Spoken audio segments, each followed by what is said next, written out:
Good morning children, I am Swadha aunty and today we will discuss about resource and management.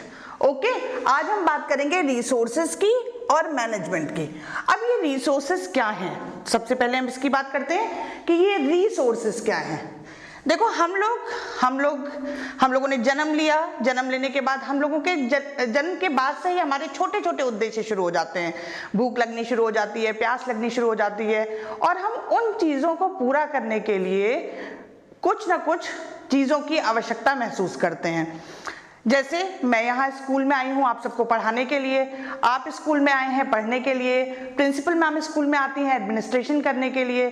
सब अपने अपने कुछ काम लेकर के, अपने अपने कुछ उद्देश्य लेकर के स्कूल में आए हैं।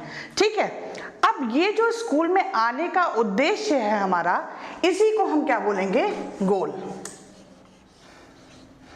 अब ये गोल क्या है? ये गोल है एम ऑफ आवर लाइफ। अब हमने यहां बात कर दी एम ऑफ आवर लाइफ। अरे बाप रे, लाइफ तो बहुत बड़ी हो गई, तो क्या हम लाइफ के अंतिम गोल की बात कर रहे हैं? नहीं, बिल्कुल भी नहीं। हम जिन गोल्स की बात कर रहे हैं वो गोल्स बहुत छोटे छोटे गोल हैं। जैसे हमने आपको बताया कि यहाँ आप पढ़ने आए हो तो ये आपका एक छोटा सा गोल है। आगे हो सकता है आपको डॉक्टर बनना हो, इंजीनियर बनना हो, IAS ऑफिसर बनना हो, वो जीवन के बड़े गोल हैं। और वो सारे गोल्स जो हैं बड़े वाले, वो इन छोटे छोटे बहुत सारे गोल्स से मिलकर के बने होते हैं। और ये गोल क्या है? Aim of our life. और एम ऑफ आवर लाइफ भी प्रेजेंट लाइफ की बात कर रहे हैं हम, प्रेजेंट लाइफ की। अब प्रेजेंट लाइफ में क्या है? आज का जीवन। आज हम किस लिए यहाँ पे हैं? आज हम सब यहाँ पढ़ने के लिए हैं। ओके, तो गोल का मतलब हो गया एम ऑफ आवर लाइफ। और इन गोल्स को फुलफिल करने के लिए हमें जिन भी चीजों की आवश्यकता पड़ती है, इन गोल्स को अचीव करने के लिए हमें जिन भी चीजों की आवश्यकता पड़ती है, उनको हम क्या बोलते हैं? उनको हम बोलते हैं रिसोर्सेस। क्या बोलते हैं? रिसोर्सेस। ठीक है, अब सोर्सेस और रिसोर्सेस दो वर्ड से बना है, री और सोर्सेस। ठीक है, ये ध्यान रखिएगा।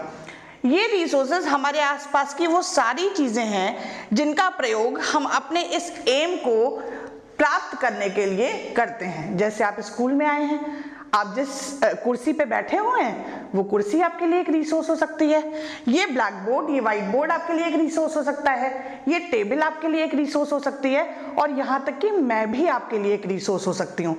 क्यों? क्योंकि मैं आपकी शिक्षा के उद्देश्य को पूरा करने में आपकी मदद कर रही हूँ, आपको एजुकेशन दे रही हूँ, है ना?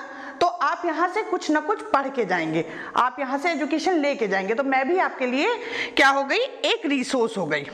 ठीक है बच्चों, अब ये जो रिसोर्सेज हैं, जितने भी रिसोर्सेज हैं, इनको हम दो पार्ट्स में बांटते हैं। तो हम देखते हैं कि रिसोर्सेज कितने टाइप के होते हैं। रिसोर्सेज कितने टाइप के होते हैं? देखिए, आपकी बुक में जो दिया है वो दो दिए हुए हैं, ह्यूमन और नॉन ह्यूमन।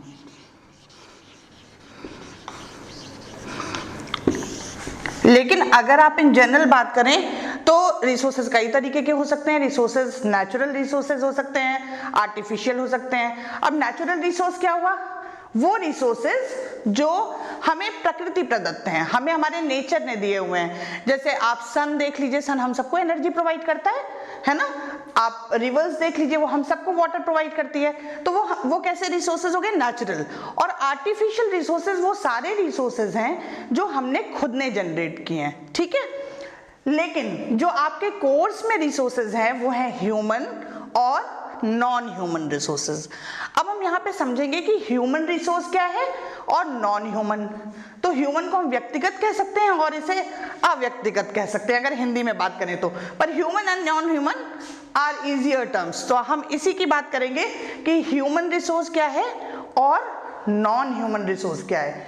तो अगर हम ह्यूमन रिसोर्सेज की बात करें तो वो सारे रिसोर्सेज जो कोई भी व्यक्ति यूज तो कर सकता है पर उसे शेयर नहीं कर सकता है, वो क्या कहलाएंगे? ह्यूमन रिसोर्सेज कहलाएंगे। सो रिसोर्सेज विच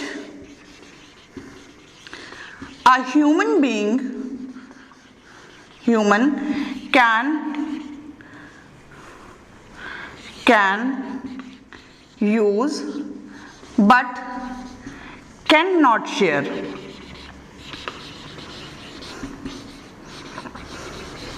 अब आपको लगेगा कि ऐसी कौन सी चीज हो सकती है, हम तो स्कूल में आए, हम चेयर यूज कर रहे हैं, लेकिन ये चेयर हम शेयर भी कर सकते हैं। अभी हम बैठे हैं भाई, अभी यहाँ पे मान लो तुम बैठे हुए हो अनिमेश, तुम ये चीज जो है किसी और को अपनी सीट दे सकते हो, तो तुम इसे शेयर कर सकते हो। तो ह्यूमन कौन कौन सी ऐसी चीजें हैं जो तुम शेयर नहीं कर सकते हो? तो तुम बहुत सारी चीजें शेयर नहीं कर सकते हो। तुम अपनी एबिलिटीज नहीं शेयर कर सकते हो, तुम अपनी नॉलेज नहीं शेयर कर सकते हो, तुम अपना टाइम नहीं शेयर कर सकते हो। तुम किसी के लिए काम तो कर सकते हो इस टाइम में, तुम इन एबिलिटीज को किसी और के लिए यूज तो कर सकते हो, तुम अपनी नॉलेज से किसी और को हेल्प तो कर सकते हो, पर अपनी नॉलेज उठा करके किसी और को दे नहीं सकते हो, है ना। तो जितनी भी चीजें तुम किसी को भी प्रोवाइड नहीं कर सकते हो, सिर्फ खुद यूज कर सकते हो या खुद यूज करके किसी और की हेल्प कर सकते हो, वो सारी क्या कहलाएंगी? वो सारी कहलाएंगी human resources. Okay, now comes non human resources. तो बिल्कुल इसका उल्टा, जो चीजें हम शेयर कर सकते हैं, किसी और के साथ बात कर सकते हैं, वो क्या कहलाएंगी? Non human resources. तो which human can share with others are non human resources. ठीक है, जो चीजें भी आप शेयर कर सकते हो। अब शेयर करने वाली चीजें सारी मैंने अभी आपको बताई ही हैं कि आप क्या क्या शेयर कर सकते हो। आप ये चेयर शेयर कर सकते हो, आप टेबल शेयर कर सकते हो, आप अपना बैग शेयर कर सकते हो, किसी और को दे सकते हो, आप मनी शेयर कर सकते हो। बट ये ध्यान रखिएगा कि आप अपनी एबिलिटीज, अपनी नॉलेज, अपना टाइम, अपनी स्किल्स, ये आप किसी की हेल्प करने के लिए यूज तो कर सकते हो, पर ये आप शेयर नहीं कर सकते हो। ओके, इसके बाद हम देखेंगे कि ये जो जितने भी रिसोर्सेज हमने पढ़े, इन रिसोर्सेज को यूज करने के लिए हमारी अपनी कुछ गाइडलाइंस हैं कि हम इन रिसोर्सेज को कैसे यूज करेंगे। क्योंकि देखो, रिसोर्सेज हमारे पास जो भी हैं, तुम देखो चाहे वो ये चेयर हो, टेबल हो, कुछ भी हो, या हमारा टाइम हो, एबिलिटीज हो, ये सारी क्या है? ये लिमिटेड हैं। आज है, खर्च हो सकती हैं। पेट्रोल आज है, कल खत्म हो सकता है।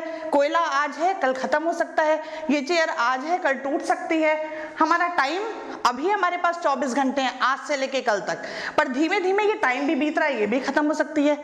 आज हमारे पास किसी काम को करने की एबिलिटी है, हो सकता है कल उस काम को करने की एबिलिटी ना हो, वो खत्म हो जाए। तो ये जितने भी रिसोर्सेज हैं, चाहे वो ह्यूमन हो, चाहे वो नॉन ह्यूमन हो, ये सारे रिसोर्सेज हमारे पास लिमिटेड हैं।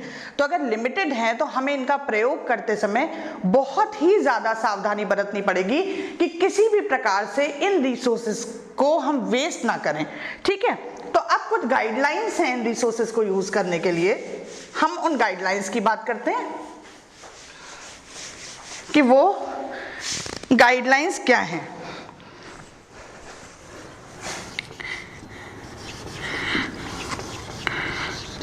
Guidelines for using resources। अच्छा, तो सबसे पहले जरा आप सोचिए कि अगर आपके पास कोई भी चीज लिमिटेड सप्लाई में होती है और कम है क्वांटिटी में, तो आप उसको प्रयोग करते समय किन किन बातों का ध्यान रखेंगे? सबसे पहली बात तो मेरे ख्याल से आप ये ध्यान रखेंगे कि जो भी रिसोर्स आपके पास है, वो रिसोर्स किसी भी तरीके से वेस्ट ना हो। तो हम क्या करेंगे? Do not waste our resources. हमें अपने रिसोर्सेज को बिल्कुल भी वेस्ट नहीं करना चाहिए, चाहे वो हमारा समय हो। सभी कहते हैं ना, समय बीत जाता है बच्चों, अभी पढ़ाई कर लो, नहीं तो ये समय बीत जाएगा। अभी देखो, अभी तुम ये काम कर पा रहे हो, कल तुम्हारे पास टाइम नहीं होगा। तो हर चीज, हर रिसोर्स आपका समय के साथ खत्म होना है, इसलिए हमें किसी भी रिसोर्स को वेस्ट नहीं करना है। ठीक है, दूसरा चीज, हमें कंजर्व करने हैं ये रिसोर्सेज।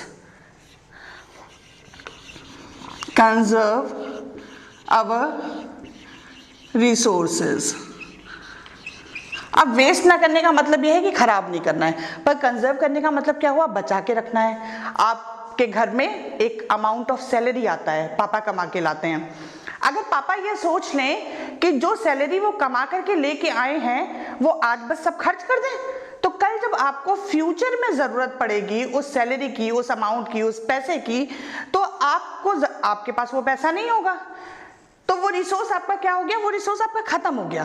पर अगर आपके फादर ने कुछ भी सेविंग किया, उसको कंजर्व करके रखा है, तो इन फ्यूचर वो सारा अमाउंट किस लिए काम आएगा, आपके एजुकेशन के लिए काम आ सकता है, आपकी मैरिज के लिए काम आ सकता है, किसी इमरजेंसी के लिए काम आ सकता है कि घर में कोई बीमार पड़ गया। ठीक है, तो हमें सारे रिसोर्सेज जो भी हम यूज कर रहे हैं उनको कंजर्व करके रखना चाहिए, थोड़ा बहुत अमाउंट उनका बचा के रखना चाहिए। ये बात सिर्फ पैसे के लिए या टाइम के लिए नहीं है, ये हर चीज के लिए। हम जो भी चीज अच्छे से यूज करेंगे, उसको बचा के चलेंगे, वो हमारा साथ ज्यादा लंबे समय तक देगी। इसके बाद आता है try alternative ways to use the resources। अब इसका मतलब क्या हुआ, ये अल्टरनेटिव का वेज क्या है। अल्टरनेटिव वेज का मतलब ये है कि मान लीजिए आपके घर में गेस्ट आने वाले हैं, ठीक है, आपके घर में छोटी टेबल्स तो हैं 4, लेकिन आपके घर में डाइनिंग टेबल नहीं है। ठीक है, अब या तो आप के घर में गेस्ट आ रहे हैं जो डाइनिंग टेबल पे ही बैठ के खाते हैं, तो आप डाइनिंग टेबल खरीदने चले जाएं। तो जब आप खरीदने जाएंगे तो आप क्या करेंगे, अपना टाइम उसमें खर्च करेंगे, अपनी मनी उसमें खर्च करेंगे। ठीक है, 2 चीजें आपकी खर्च हो गई। लेकिन अगर जो 4 टेबल्स आपके घर में पड़ी हैं, उन चारों टेबलों को जोड़ करके आप उसके ऊपर एक अच्छा सा टेबल कवर डाल के उसको अच्छे से डेकोरेट करके और उसी को as a dining table use कर लें, तो आपका क्या बचेगा, आपकी टाइम भी बचेगा, आपका मनी भी बचेगा। तो आपने क्या किया कि अल्टरनेटिव यूज किया, एक अल्टरनेटिव वे निकाला कि भाई डाइनिंग टेबल नहीं है तो क्या हुआ, 4 टेबल्स हैं, हम उन्हें मिलाएंगे और मिला के हम एक नई टेबल बना लेंगे। इसके बाद आता है learn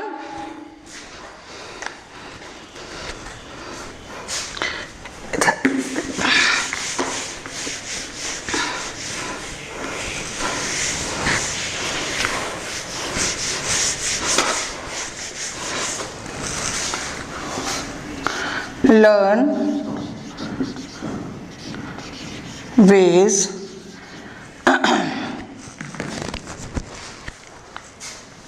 to make your resources last longer। अब इसका मतलब क्या हुआ, इसका मतलब ये हो गया कि आपके पास जितने भी रिसोर्सेज हैं, बात वही हुई कि हमें वेस्ट नहीं करना है, हमें कंजर्व करना है। तो अगर हम अपने किसी भी रिसोर्स को ज्यादा समय तक चला सकें, तो ज्यादा समय तक चलाने के लिए क्या करना पड़ेगा, उसकी मेंटेनेंस करके रखनी पड़ेगी, उसको प्रॉपरली यूज करना पड़ेगा। ऐसा नहीं करना पड़ेगा कि हम बैठे हैं, जैसे बच्चे चेयर्स पे बैठते हैं, आप उसकी सनमाइका निकाल रहे हैं। तो अगर आप अपने किसी भी रिसोर्स का प्रॉपर यूज नहीं करेंगे तो वो ज्यादा दिन तक नहीं रहेगी।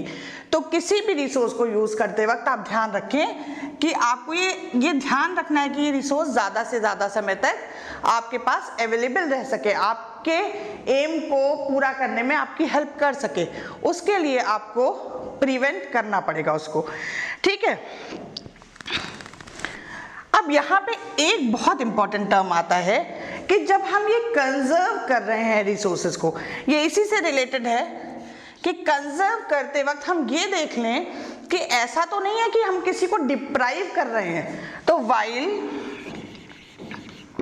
Conserving our resources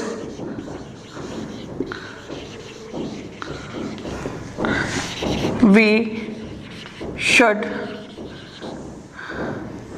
see that we are not depriving others.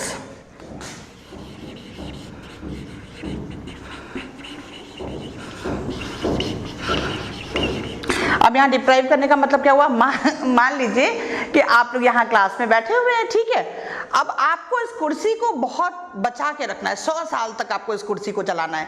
तो इसका मतलब ये तो नहीं है कि प्रिंसिपल मैम या हम ये कहेंगे कि नहीं नहीं तुम कुर्सी पे बैठो ही नहीं, तुम जमीन पे बैठ के पढ़ाई कर लो। तो हमें ये ध्यान रखना पड़ेगा कि जब हम किसी चीज को कंजर्व करने की, बचा के रखने की, लॉन्ग लास्टिंग रखने की कोशिश कर रहे हैं, तो हम ये ध्यान रखें कि कोई भी व्यक्ति जो उसको यूज कर रहा है या यूज करना चाहता है, ऐसा ना हो कि वो इससे डिप्राइव्ड रह जाए।